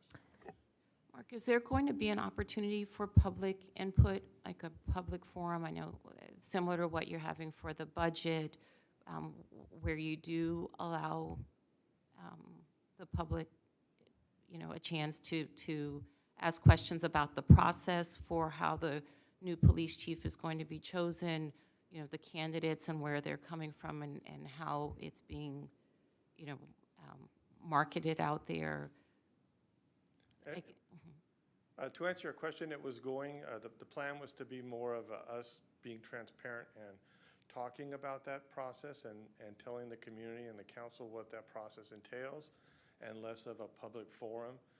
To be very transparent with you, I believe the public forum is going to vet the same kinds of ideas. Everybody, I think, again, in this room and most of the community has an idea for what they want to see, and whether it's a public works director or a police chief or a city manager. So having a forum, I haven't seen that as being overly productive, if not to do more than just pacify the community. But I am 100% transparent in the process of how we recruit, and then also on how that interview panel goes and how we will ultimately arrive at a select number of candidates, and then ultimately I'll decide who that candidate's going to be. That was kind of a long-winded way of saying we're going to be talking about the process, but not necessarily doing a public meeting to get input on who that police chief is. So I think I'm sure that in the process of developing the job description, you're going to be maybe looking at other job descriptions for other similar positions, and perhaps trying to identify, how we can include some of those questions. Are you also considering having specific language in there around having a candidate that has strong, a strong reputation or a strong history working in diverse communities and on, incorporating, community engagement in a way that's, proactive and contemporary? Are you planning on kind of putting that type of language in there in some respect? 100% yes. So I'm doing that for two reasons. One, because I think we want somebody who knows what they're getting into and what the community expects. And if you don't do that, you're setting somebody up to fail if they come and work in a place that isn't their ideal work environment. But secondly, I think that's a huge benefit to somebody, and that's an attraction to me. There are groups of people that want to come work in a community like ours that has a diverse community, that wants to do community-oriented policing, and wants to do the sort of mental health outreach and training that our city's police department has been doing so well for the last few years. And so yes, that will be in the brochure. And for me, that's a highlight of the position and not something that somebody should be aware of when they come into the job. We do that in all of our brochures, but certainly this is probably the most important position that we'll be hiring for in the next, hopefully, 5 years. Hopefully we get somebody that lasts, quite a long time. So the short answer is yes, we will be putting that kind of language in that brochure. Matthew, I'm sorry. No, go ahead. No. And then, no, I got something else. No, when will you be kind of reviewing all of that for, if someone wants to tune in and understand the process and you're going to explain it, or if someone wants to review the job description, where can we find that information? So the job description will be publicly posted on the city's website, and we'll be doing it on our social media, our city PD Facebook page, all of that kind of stuff. We've put out a couple social media posts that have talked about the process a little bit. I've mentioned it at my city manager comments, and I don't want to lose that train of thought, but I'll come back to that in a second. But we will be, as we go through the process, updating all of our outreach to tell the folks what are going on. And what is the timeline? The hope is to what's the timeline? The hope is to have the position opened probably the second week of March and run it for a month. And then interviews would be sometime in April, and hopefully have somebody on board or selected by May. And by the time they go through background and tell their current employer, it's likely to be July the 1st that somebody would start. But the reason I'm standing up here is because as I lay that out, that dovetails very poorly with you getting direction from council to come back, and we're already down the road and you're frustrated and angry at me, and that's the last thing I want. Thank you for bringing that to our attention. I have one other question. Are we using an executive recruiter? We're not. So we're doing that in-house, but if that somehow doesn't yield a successful recruitment, then we would look to do an outside recruitment. I've heard from folks in other departments, folks that I would think would be great candidates that think it's a position that we'll have no problem attracting somebody to. So rather than have that executive recruiter pay for somebody to do that, I think we can do that in-house. Okay.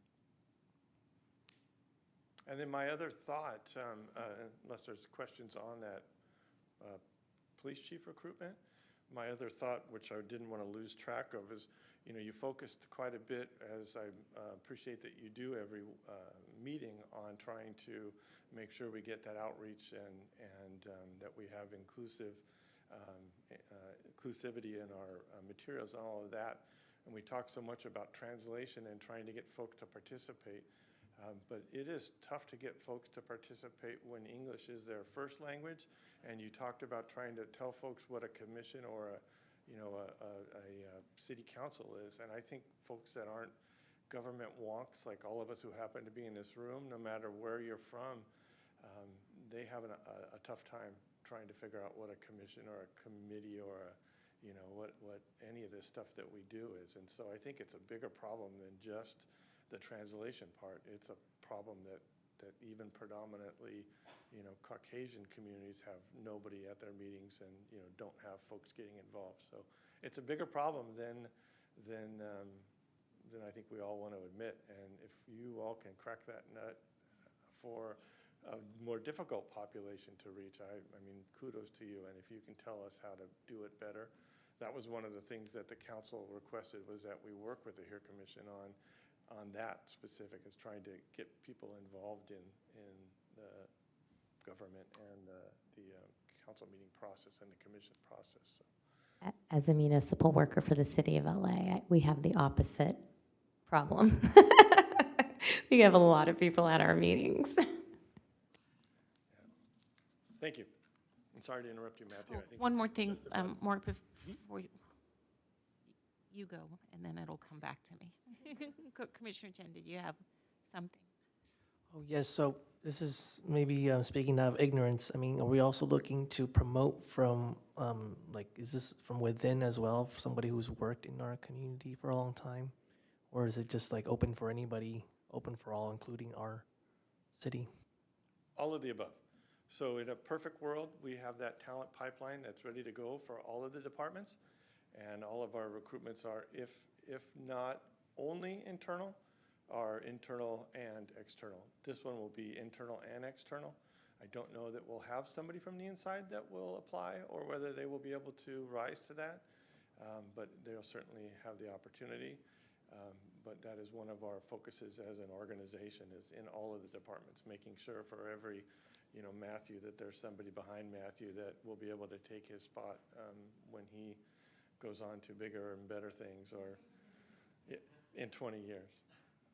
Mark, I think along those lines that I have spoken to community members who are asking if it is possible, if you have kind of a rubric that you use when you're choosing people, if they're being local, either if they live in San Gabriel, at least in the San Gabriel Valley, if somehow that can get, an extra point in the rubric, just because they feel like it is important to have leaders who understand the community. And so even kind of being, certainly here in San Gabriel in the city and understanding the residents, but even just within the San Gabriel Valley, that should kind of count as a little bit extra towards that candidate.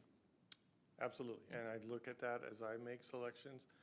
For those of you who aren't municipal workers, and I'll explain this as we do the public outreach, we treat government jobs as though we're not a private company. And so we treat those as something that we don't just give away as government employees, as stewards of the taxpayer dollar. We make sure that everybody's got a fair chance to go through that process. And to that point, when we do selection interviews, the first round of interviews are generally done by 3 people that are not in the organization, that are subject matter experts we try to get them from other cities. So for example, on this panel, I will have probably a city manager from a different city, at least a police chief from another city, and somebody else. It could be one of either of those. And they are the gatekeeper, and they rank these employees, and they do them on as unbiased a way as possible, so that when we end up with that short list of ranked candidates, that list is somebody who's qualified, somebody who's been vetted, and it isn't going to somebody's brother or uncle or cousin or vendor or what have you. And so that often doesn't get told to the public that that's the process that has gone through. But as part of that process and the questions that are asked, there are usually questions about specifically San Gabriel and the kinds of policies and things that they might run into. And that not only gives them an extra point when I'm doing the interview, but when they're answering those questions. If they're looking at a website and responding by stuff that we know they don't really have a good grasp, they're not going to fare very well. Thank you, Mark. I appreciate it. You're welcome.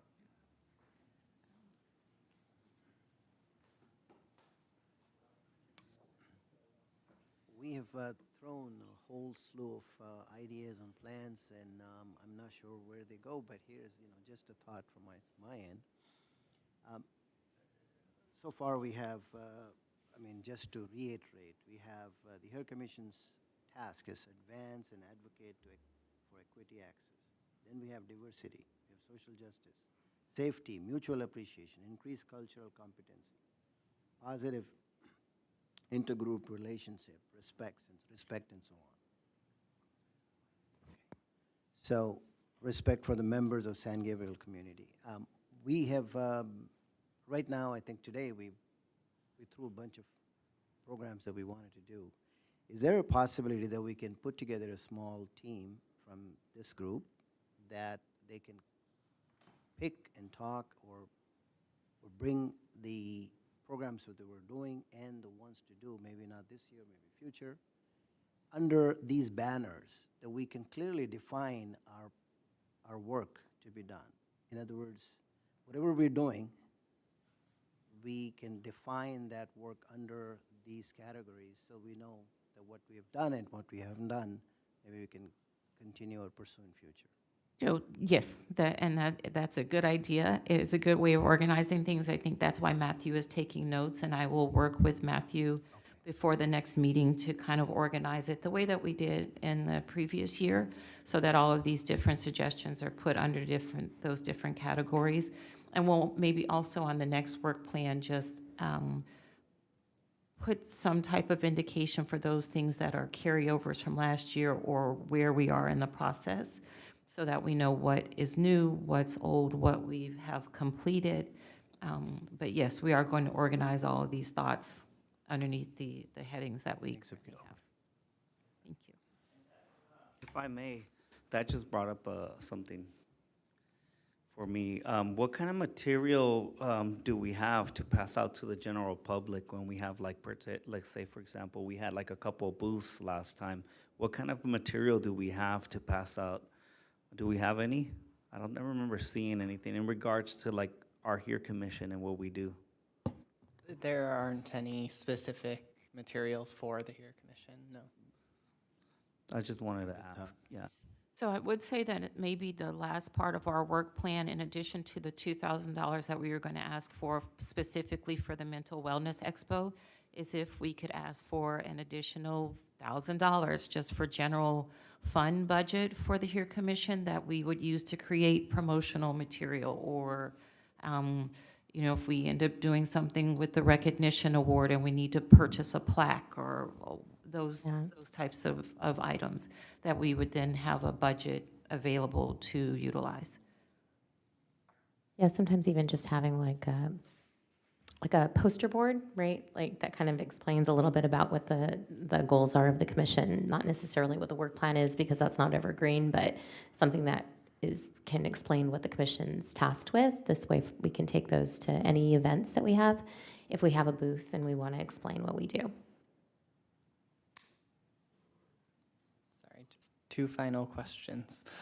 So for the number 9 in the notes was accessibility recommendation to City Council to make playgrounds more accessible. The commission may want to, I had a note that the commission may want to include specifics. I don't know if that's still something that the commission wanted to put on this 2023 work plan, or if that's kind of something that you'd be interested in putting on hold, or maybe just pushing that to the Community Services Commission.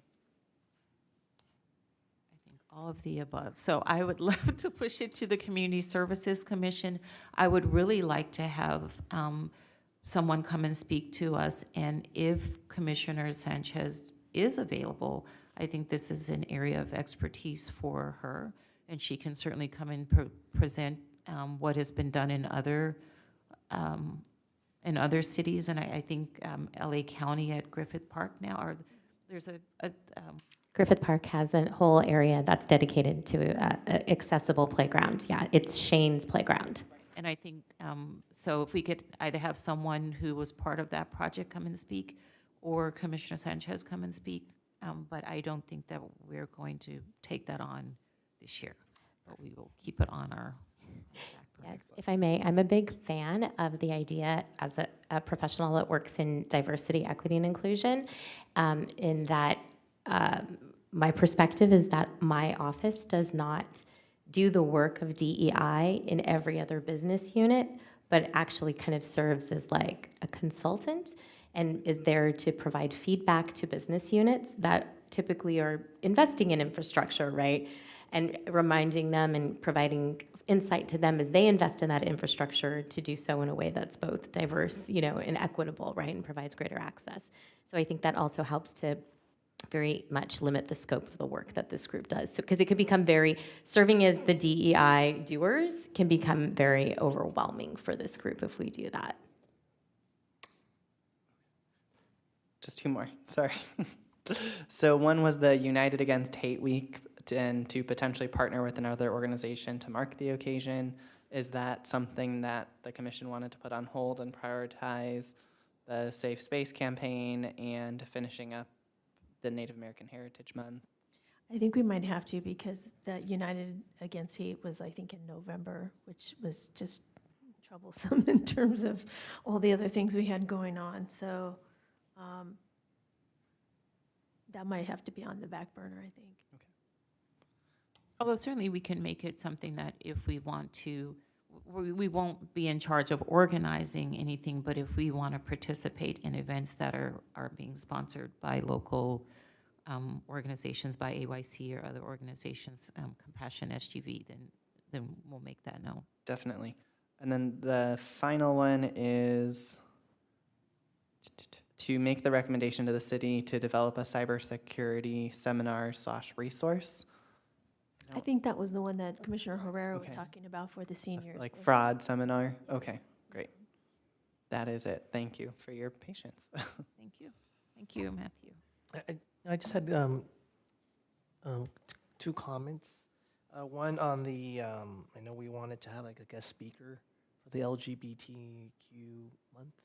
So I don't know if this is, again, I would have to ask this person. Like, for example, one of our students on the speech, one of our captains, she does identify. And she's as, LGBTQ. And she's like the president of the Gay Straight Alliance. So I don't know if, if we want to consider somebody like that, and if I, make a pitch and see if she's interested. I don't know, that's something we want as an option, or if you want me to follow up on, or I don't know what the process is for that. Sure. So typically a commissioner will either make the initial connection and see, hey, are you even interested in presenting? Because a lot of times you'll have a personal connection. If you don't have a personal connection and you just have a contact information, you want me to reach out, that's fantastic. Just provide me the contact information and I'll go through my spiel to try and see if they're interested in attending and see if this is something that they'd be interested in or have the capacity to do. So it can go either way. Either way, it'll have to loop back to me and I'll organize everything. But if you wanted to make the initial contact, that's great as well. Yeah, I think that would be really great and would get youth interest, which we really tried to foster. Right, yeah, that would kill multiple birds with one stone. So that was my first comment. And then I was looking here, again, I'm new, but I did see that before we had a guest speaker had come to talk about low-income housing and homelessness. Is that right? Yeah, because I recently had a very interesting encounter here in the city because, as you guys, some of you may know, I've been very involved with the Monterey Park tragedy, the relief efforts with victims, and I did encounter at that time, a homeless survivor of the shooting.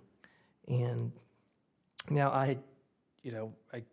he was living out of his car, and he was well dressed, and it wasn't, didn't look like it was not your typical profile of, what you consider homeless person walk, on the street, right? So I did, so he happened to be across from the Hilton. So, and then when I, took him to the Hilton, hoping to book a place, long story short, I was basically, they just said, oh, well, he's not welcome here, and they were threatened to call the police. I don't know what to do with that. I don't know if that's, to what extent where you want to address, I don't know whether I don't even know the data collection, do we even have other homeless people in San Gabriel or what that's? So we actually just completed the homeless count about our last meeting. It was the night of our last meeting.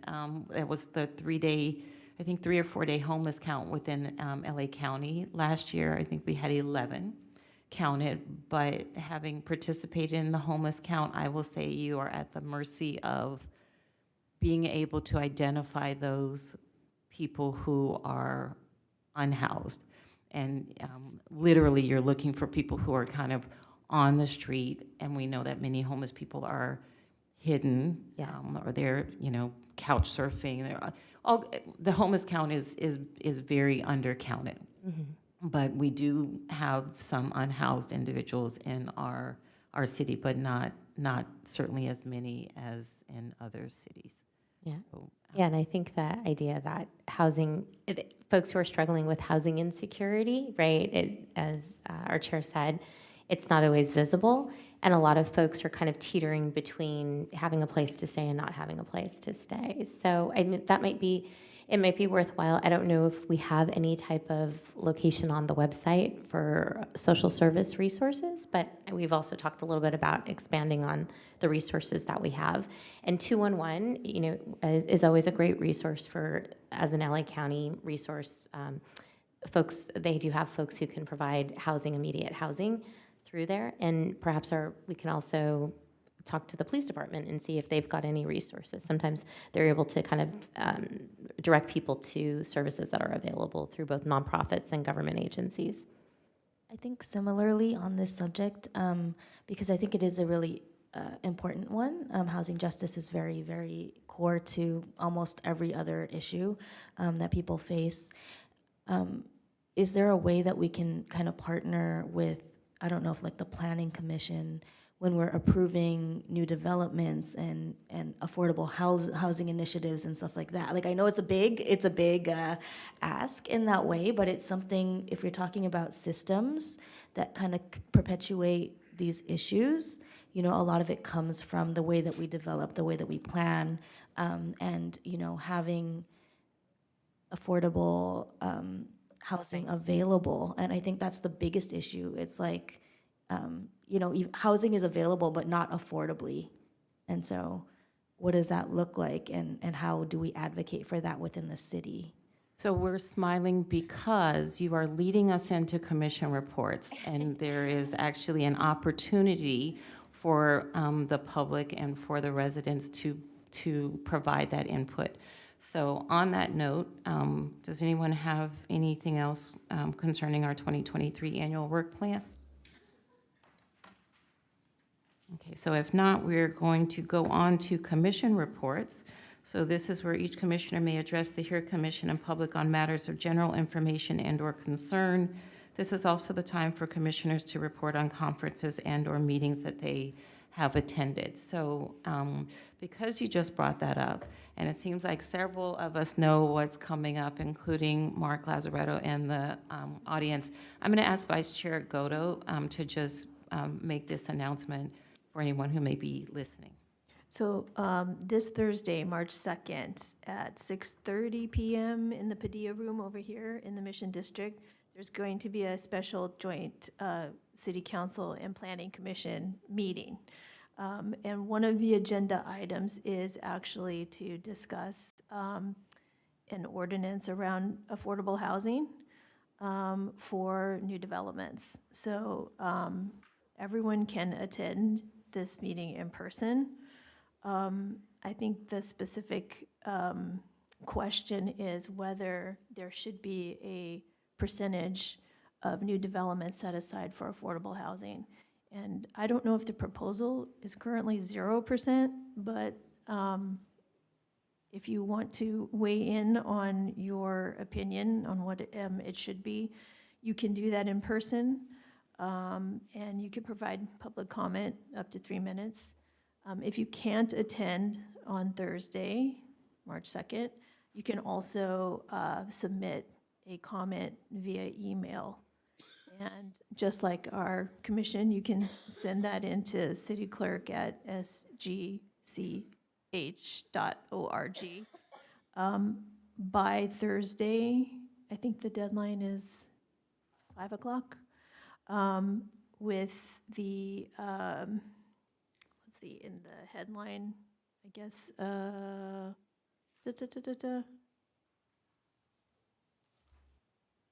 Someone help me? So is it What time is it at? It is at 6:30 PM here in the Padilla Room, which is right here in the Mission District. Is it? Yeah. Um, Is that posted on the website, Matthew? Because I don't see it on the Yes, website. it should be under the council agenda page. So if you can attend, then you can still submit your public comment via email. Still 3-minute requirement for reading it. So we do hope that people will make their thoughts and input known at that meeting, because just like Commissioner Brenha said, in this time when the housing crisis is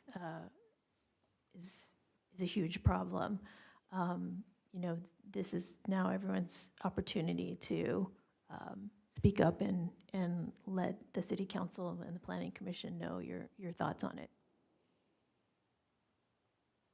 Thank you. While you have the floor, do you have any additional? You know I do. So first of all, I wanted to extend our congratulations to Chair Jennings Nunez for her art exhibit in living color at Blossom Market Hall, featuring the artwork of her father, James N. Jennings, and Lindsay Everett Bates, who is a Chicago-based artist, in celebration of Black History Month. Today is our last day, but the celebration continues. If you haven't had a chance to see the exhibit, it's on the second floor, and it's on view until March 30th. So please go out and see it. It's great.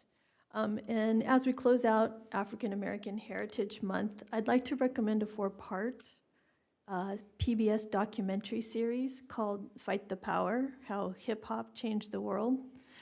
It traces the origins and influence of hip hop over the last 5 decades, not only on American culture, but across the globe. And you can view it on the PBS website. I think it's still showing in repeats or on the app. And there's actually a lot of other Black History Month programming that is great if you have some time. And finally, I wanted to also share a funding opportunity with the Michelson 2MM Foundation for Digital Equity Spark Grants. They're up to $25,000. There are a number of focus areas that will be considered, including digital equity as a social determinant of health, eliminating digital discrimination, policy advocacy and civic engagement, and digital equity in tribal communities. And the grant cycle just opened yesterday. Letters of interest are due by March 13th, with full applications by invitation from the foundation. So if you are looking for all the details, you can visit the website, 20mm.org/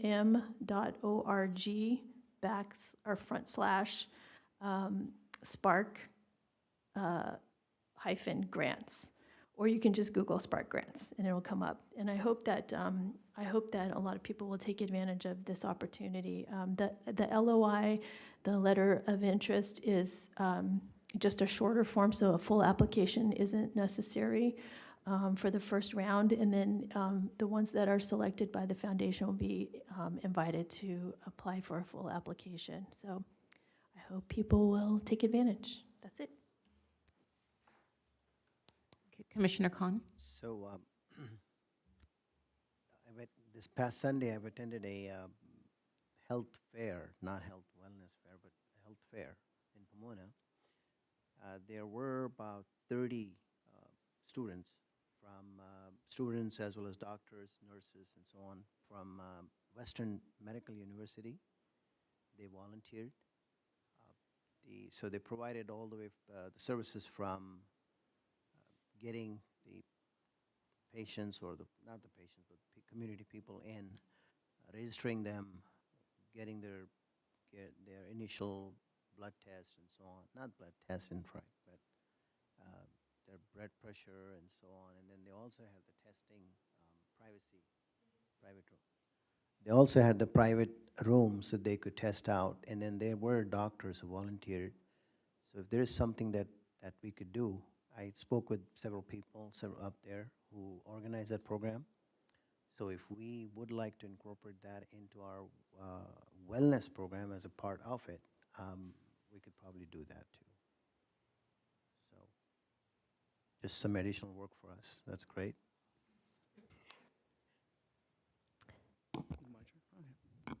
So I would like to echo Vice Chair Goto with congratulating our Chair Jennings Nunez. I also attended the In Living Color event, and it was a great event that showcased a lot of art. And just thank you for doing such a thing. Great host. We'll appreciate that and continue it, and hope it continues and you can make it a yearly thing. But thank you so much on that. Also attended the San Gabriel Lunar New Year, and I was happy to see some local performances by, I forget the name, but they're based out of the Casa. They did a phenomenal job, and it wasn't just about, the Asian culture, but they were also inclusive with the Hispanic culture, which is awesome to see. Last Saturday, I participated in the speech state quals at Montebello High School. The debates there are phenomenal. They're reaching their, semifinals, I believe, and it's just the future looks super bright. I was so impressed to see our GAB students just going at it. Like, honestly, excuse me for saying this, but it's just the way that they memorized it. It almost made me feel like I was watching like some person from out of this world, because they were so, like, in a sense, like robotic, and they memorized all of this stuff, and it was just so amazing to see them, and it was a great experience. So the future looks bright. So I hope that we can get some of those people over here and helping us out with that. The last thing, since Commissioner Godos wanted me to mention it, I wasn't going to, but I did have my second community cleanup 2 weeks ago, and we cleaned up down south. If you guys are familiar with down south, it tends to, I don't know what it is over there. People tend to go park and, hide away and throw trash over there in that side of town. And I know that it's borderline with Caltrans property as well, especially when you go over the bridge. So we did go over the bridge, and we cleaned up about 8 to 10 bags full of trash.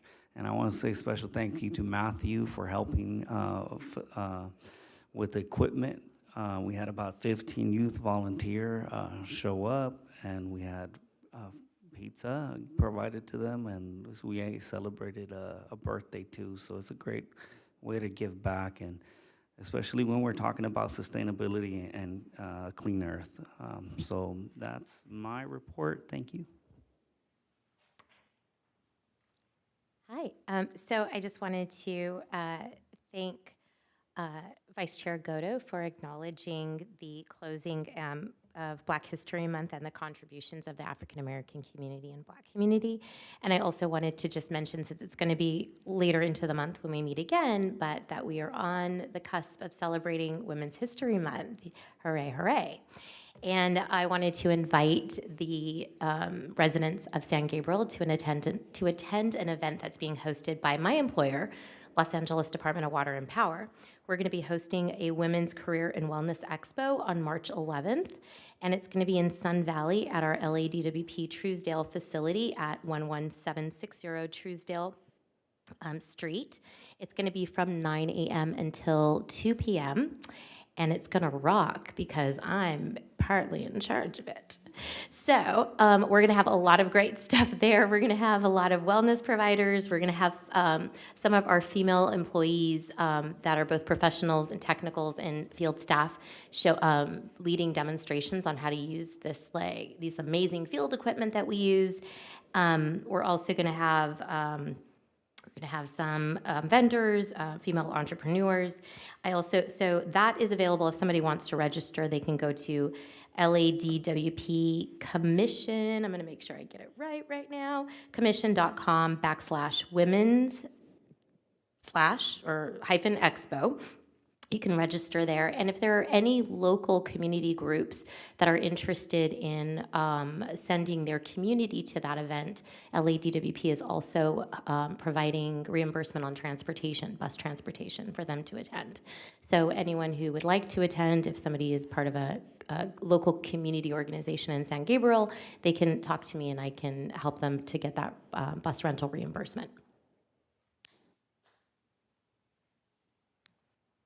Just want to add, yeah, so once again, congratulations on being chair, and I'm just so honored to be part of this commission, and just be my first time. I just learned a lot from everybody, and also good to see Matthew. He's helped me a lot because I coach the mock trial team, so we're able to book the space, and even in the pinch when the student's going to practice in the rain in Smith Park, and I came last minute. I said, hey, do you have any space? And Matthew came through for us. So I'm just I feel honored to be here.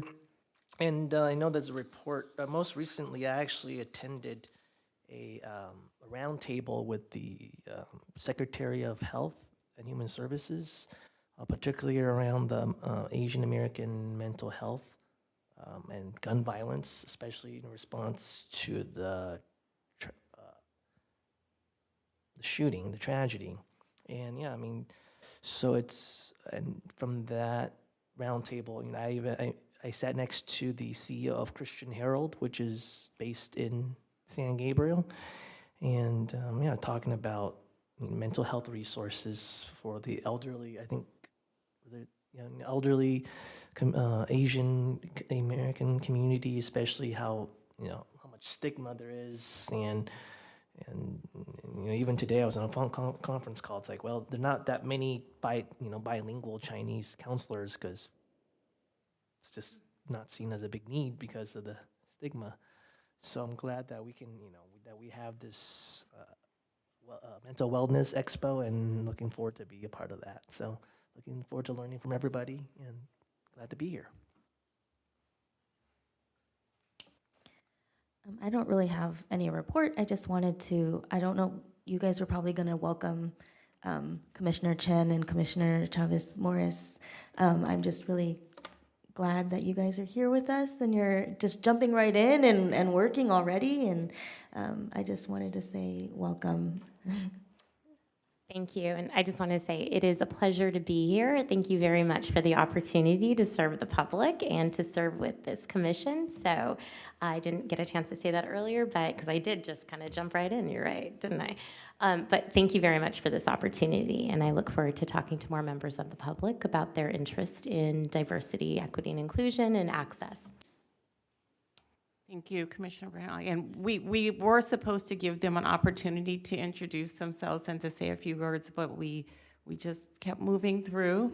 And they joined us as if they had been here for the whole time. So welcome, though you fit right in and you seem very comfortable. So, I feel like we don't need to do any more welcome because you're already part of the commission. So thank you very much, those who were able to attend the event that I had. It was a private event, but we had an incredibly diverse turnout. Our Mayor, Tony Ding, Councilmember Menchaca, Councilmember Wu was there, a number of business leaders, lots of acquaintances of mine and colleagues and residents in the city, and it was really a wonderful event. It was the first time for some people to be at Blossom Market.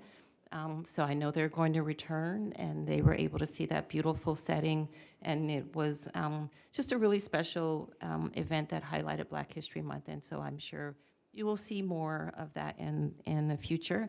And to close out Black History Month, I always get the certificate, I don't know why, but I just snatch it. So, so this is the actual proclamation from the city. It was read at the beginning of the month by Mayor Tony Ding.